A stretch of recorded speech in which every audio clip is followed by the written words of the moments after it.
O seu cérebro, um órgão tão fabuloso, tão magnífico, tão misterioso, que ainda não foi desbravado assim todo, 100%, mas que é responsável por controlar todas as suas ações e pensamentos. E parando para pensar aqui, confiança. Confiança é um tipo de pensamento, correto? Por quê? Por exemplo, eu não consigo fazer isso. Claro que eu consigo fazer isso. Então, você pensou. Se você pensou, confiança é um pensamento. O miserável é um gênio! E se você controlar o seu cérebro, você controla seus pensamentos. E se você controla seus pensamentos, você controla sua confiança. Então é aqui que eu vou te ensinar a parte de como você ser mais autoconfiante, controlar o seu cérebro e controlar a sua confiança. Você vai sair daqui desse vídeo transformado. A sua vida vai se dividir em antes e depois desse vídeo, eu tenho certeza. Eu tô falando com muita confiança porque eu tenho certeza. Paga pra ver. Presta atenção muito bem nessa frase. Disciplina é a chave da confiança. Guarda aí, anota aí nesse caderninho, anota aí que a gente vai trabalhar com ela depois. Vamos lá. A falta de confiança está intimamente ligado à sua memória. Por exemplo, suponha que você foi gravar um raiz algum dia, seu primeiro raiz,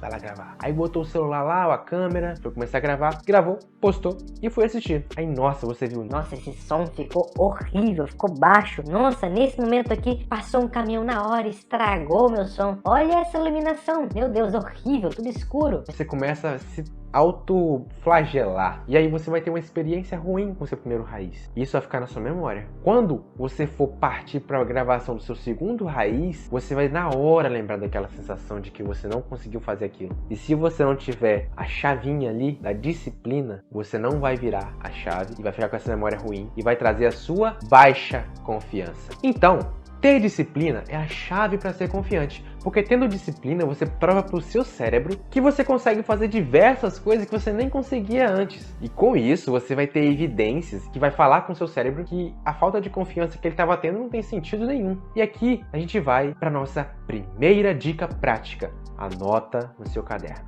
Primeira dica prática, faça uma lista. Mas que lista? Bom, você vai fazer uma lista de tudo que você fez no seu dia, que você fez, não que você tem que fazer. Por exemplo, fiz uma sequência aqui de 5 stories explicando tal ponto que eu acho que é importante minha audiência entender. Fiz um carrossel aqui explicando passo a passo de como a pessoa pode iniciar isso aqui do nicho. Fiz meu raiz explicando tudo que a pessoa precisa saber para começar a fazer tal coisa, dependendo de cada nicho. Aí você vai detalhando, né? Fiz o primeiro raiz, não.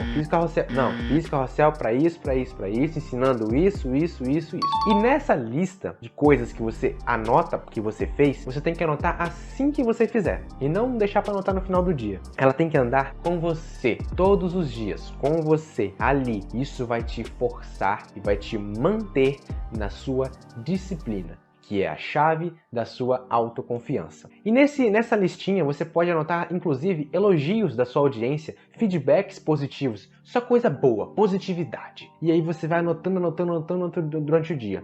E aí no final do dia, ao invés de você ter uma lista de coisas que você ainda não fez porque não deu tempo, que é super normal, ou a lista do próximo dia, você vai ter a lista do que você fez. E você vai precisar reler todo fim do dia o que você fez naquele dia, beleza? Porque ao reler, vai trazer uma sensação de dever cumprido, vai estimular a sua serotonina, sua dopamina, tudo os hormônios de felicidade e prazer de que você fez alguma coisa, que o seu dia foi mais produtivo do que ontem. E exercitando essa disciplina, você vai ficar meio que fascinado por fazer, vai virar uma máquina de produtividade. Vai por mim. Eu não tô aqui desmerecendo de forma alguma a lista de afazeres, até porque eu uso muito ela, mas ficar só na lista de afazeres é um pouco complicado, porque sua mente fica trabalhando só no futuro, no que tem que fazer, ou até mesmo no passado, no que você não conseguiu fazer, ou seja, só nos lados negativos da coisa. Então por que não trabalhar os resultados positivos que você tem no seu dia a dia? Isso é maravilhoso. Você consegue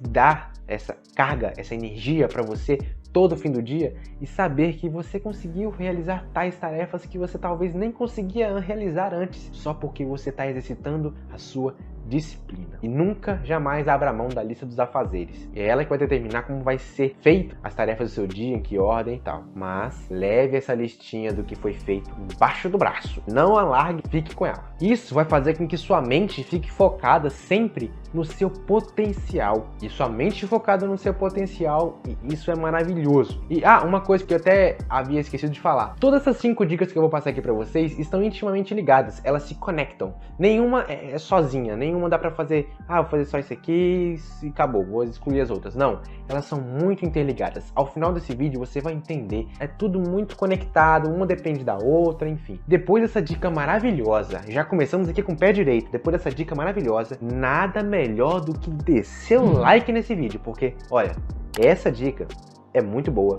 Se você botar em prática, você vai se sentir bem e vai me fazer sentir bem também com esse like aí. Por favor, dá um likezinho aí. Segunda dica prática. As pessoas só veem aquilo que você comunica. Por isso que é importante você ter a consciência e o domínio da sua linguagem corporal, da sua comunicação e dos seus pensamentos e sentimentos. Pensando nisso, eu até me lembrei de uma técnica que eu aprendi em alguns livros, chamada técnica do PSAR, que eu chamo de técnica do PSAR. Essa técnica, basicamente, tem o primeiro ponto dela, que é o P e o S, ou seja, pensamentos geram sentimentos. E eu vou provar isso pra você. Quem nunca se pegou pensando naquele momento da infância, ali, você estava ali parado, e aí você começou a pensar naquele momento da infância ali, viajando na memória, e aí aquilo te trouxe um sentimento, seja ele de felicidade, talvez tristeza, ou até mesmo saudade daquele momento tão marcante que foi pra você. Então, aquele simples pensamento de uma memória fez com que você sentisse algo ali no presente. Então, isso é muito forte. Isso leva ao segundo ponto, que é o PSA. Pensamentos geram sentimentos, sentimentos geram ações. Por exemplo, suponha que você esteja ouvindo um podcast dirigindo, você está dirigindo, está ouvindo um podcast, e do nada esse podcast que tem ensinando alguma coisa, te deu um insight, fala, nossa, isso aqui minha audiência sempre pediu, e se eu falar dessa forma que ele falou aqui, vai ser sensacional, minha audiência vai entender, vai gostar e vai ter muito engajamento nos meus vídeos. Então, chegando em casa,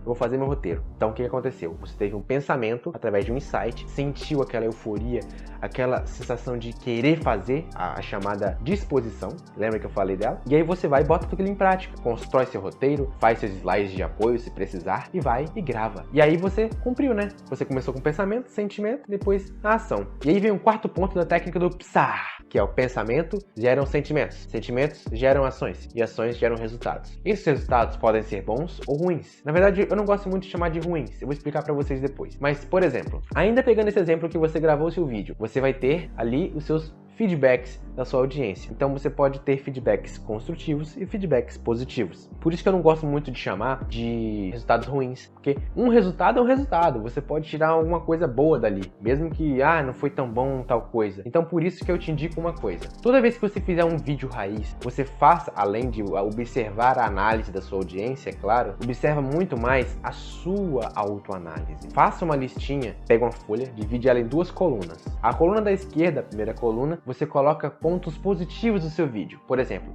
nesse vídeo eu consegui me comunicar bem melhor. Nesse vídeo eu consegui trazer uma emoção nas minhas palavras, eu consegui fazer com que o som saísse melhor, que eu estou usando o microfone, não sei. Esse vídeo eu consegui fazer com que a audiência interagisse mais. Bom, tu vai anotando, mas detalhe bem, reforce, trabalhe com você essa positividade, se valorize. Na segunda coluna, na segunda direita, né, você coloca feedbacks construtivos. Por exemplo, esse vídeo não ficou tão bom, esses slides, talvez eu poderia ter diminuído um pouco o texto. Aí eu coloco, vou diminuir um pouco o texto porque não ficou tão bom. Então não coloca tipo, slide ficou ruim. Não, coloca o que você quer, que você pode melhorar no próximo. A ideia, se você estiver começando agora, é que vai ter mais feedbacks construtivos do que feedbacks positivos. E isso é completamente normal, porque sempre tem a melhorar cada vez mais. E a ideia é que com o passar dessa autoanálise, com o passar das gravações de vídeos ou ao vivo, você vai invertendo essas duas colunas, ou seja, você vai ter menos feedbacks construtivos, porque você vai ter menos coisa para ajustar, já que você está acertando muito nos vídeos,